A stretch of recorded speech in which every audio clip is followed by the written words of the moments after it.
তো guys finally আমার বানানো হয়ে গেল মাছের কচুরি, তার সাথে আছে হাঁসের ডিম কষা। তো হাঁসের ডিম কষা যেরকম নর্মালি রান্না করো তো সেই রকমই রান্না।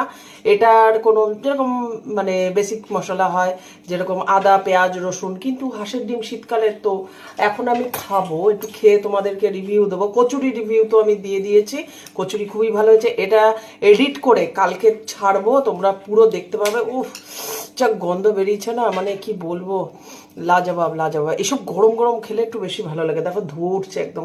আর সাথে নিয়ে নিয়েছি একটু কুচি করে কাঁচা পেঁয়াজ নিয়ে নিয়েছি। আর এই হাঁসের ডিম কষাটা একটু খেয়ে দেখি, আগে বলি কিরকম হয়ে যায়। অসাধারণ।